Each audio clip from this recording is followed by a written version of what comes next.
Good morning. My name is Pet Bautista, and I'm the older brother of Cherie Galvez. We are 12 in the family, 7 boys and 5 girls. I'm child number 2, while Cherie is child number 3. My father had a secret formula, and for some reason he could predict the gender of his children even before they were born. Thus, the sequence of the 12 kids was like this: girl, boy, girl, boy, girl, boy.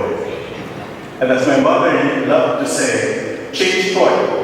Boy, girl, boy, girl, boy, boy. When asked why the last was a boy, he smiled and said, he didn't have enough practice. Of course, with 12 children, my father had to have a system to raise as well, and it was simple. Raise the first child right, and the others would follow her lead. He didn't have a problem with disciplining us, as he simply delegated it. His rule was the older child disciplined the succeeding child, and so on. But as you know, life isn't fair. Our oldest at the dish we serve with us had lots of problems with me being child number 2, but I had absolutely no problems with Cherie.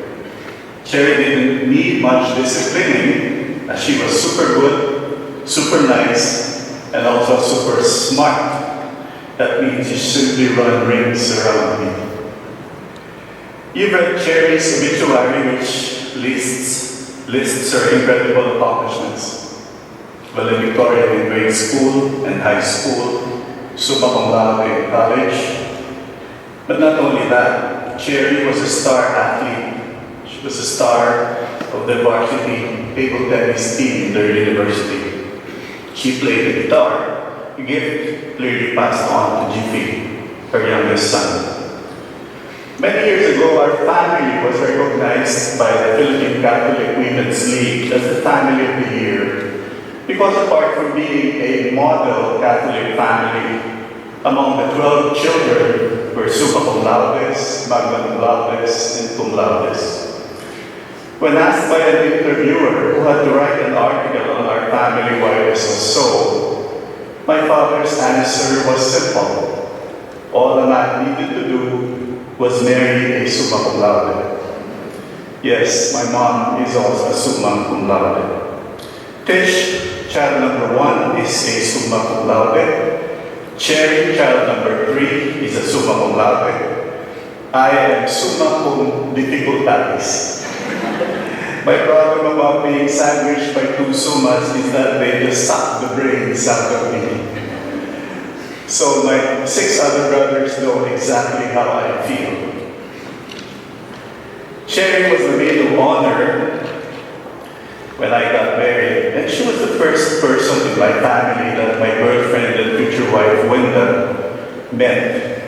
And after she said she's okay with it, I knew it was going to be easy introducing her to my parents. I married at 22, Cherie was 23 when she married the love of her life, June. Being a very private and secretive person, I didn't even know they were already a couple when I learned they were getting married.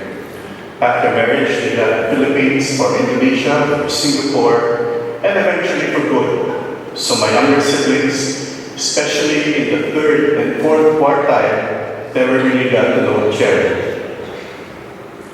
But Cherie got to know them as she was always the gracious host who welcomed us and the many visitors into their home in Singapore.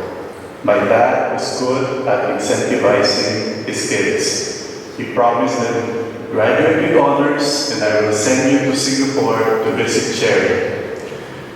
To Cherie's chagrin, of course. I was then working in Indonesia and Singapore, being just less than 2 hours away. We would visit Cherie, June, Davy, and Jiffy almost 4 times a year. So thus I saw how Davy and Jiffy transitioned from speaking English with a Singaporean accent to their parent English with an American accent.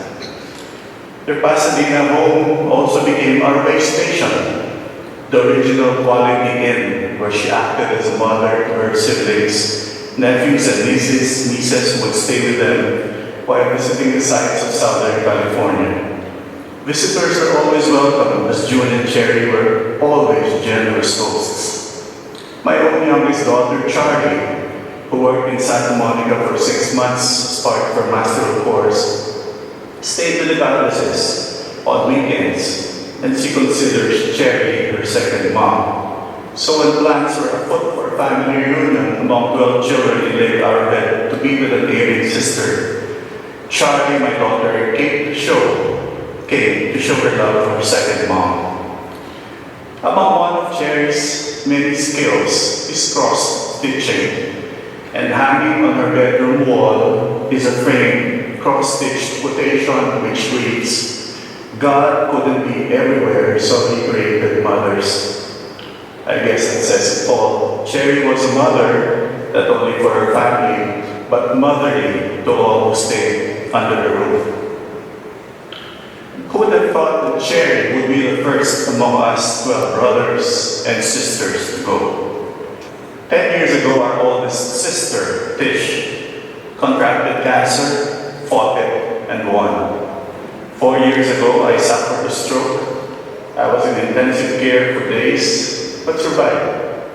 Then 15 months ago, Cherie was diagnosed with stage 4 cancer, and she fought it so she could see her grandson, Alex. The generous Lord gave her 8 more months to enjoy Alex. Of course, now she's watching over Alex in heaven and enjoying him from above. In Lake Arrowhead, 2 months ago, and watching over Cherie this last week, many of us have been assailed by memories. Most good. Most were in the mode of gratitude for what Cherie has given us and others, gratitude to God for having given us a gift in the person of Cherie, a truly beautiful person.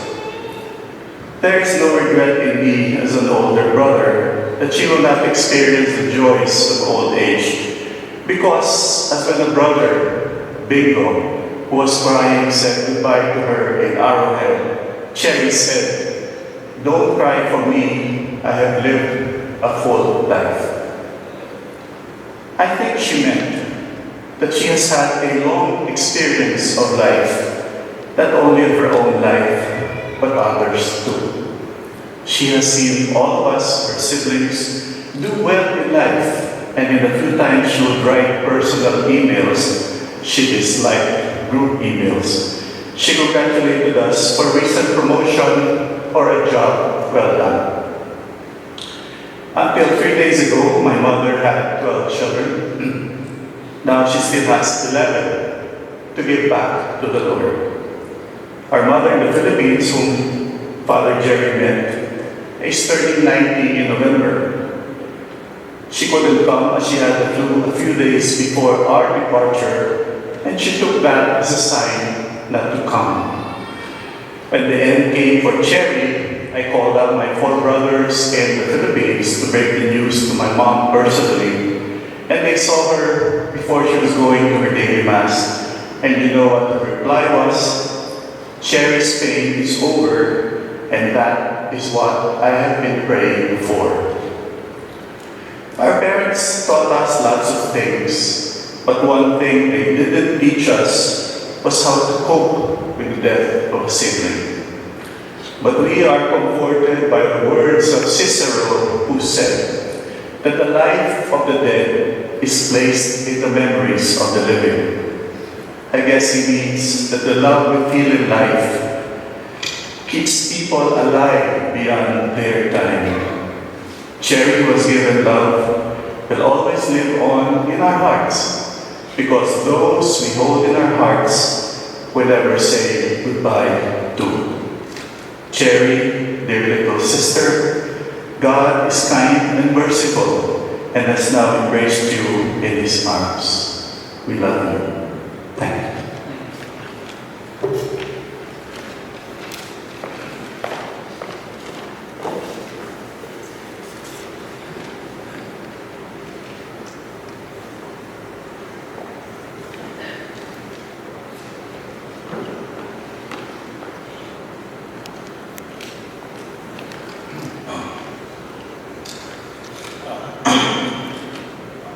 My name is Daniel, and I'm her oldest son. On behalf of the Galvez and Bautista family, I'd like to thank you all for coming today to pay respects to my mother. While my brother and I mourn the loss of our mom, who was taken away from us much too soon, we are actually pretty lucky to have such a wonderful woman who raised us. She was not just a loving, caring, and nurturing mother to us. She was also a teacher, disciplinarian, and guidance counselor. She molded two rambunctious boys into men, and was supportive of us when we grew up, no matter what we wanted to do with our careers, whether that was wanting to be a vet, a journalist, a chef, restaurant manager, or in the case of my brother, a rock star. What was important to my mom and dad was that we were happy doing what we did. They did not push us to become accountants or dentists. They just wanted us to do something that we loved to do, and to do it to the best of our ability. My mom really just wanted us to be happy, which in turn made her happy.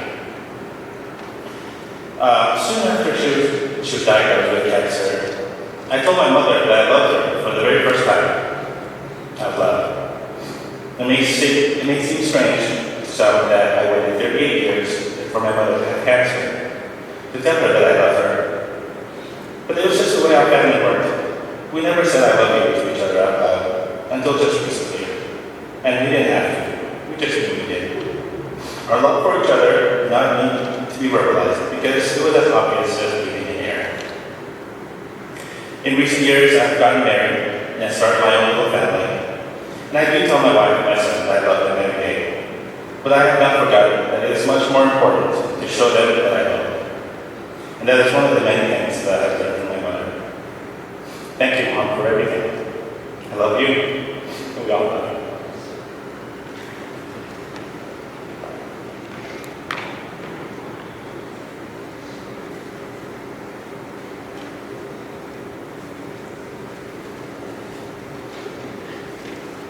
I'd like to ask June and the two boys to come about the casket and the blessing.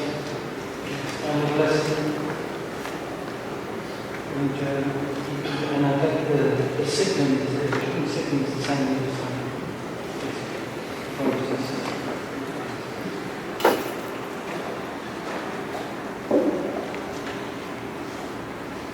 And of course, you'll remember your mom and your older brothers.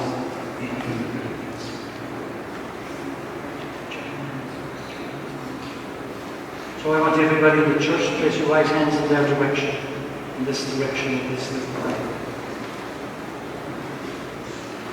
Lord God, send down His powerful blessings on this family today as they mourn the passing of Rosario, who loved all of them in a very special way.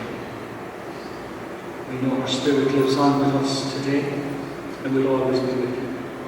So go forward in your journey of life.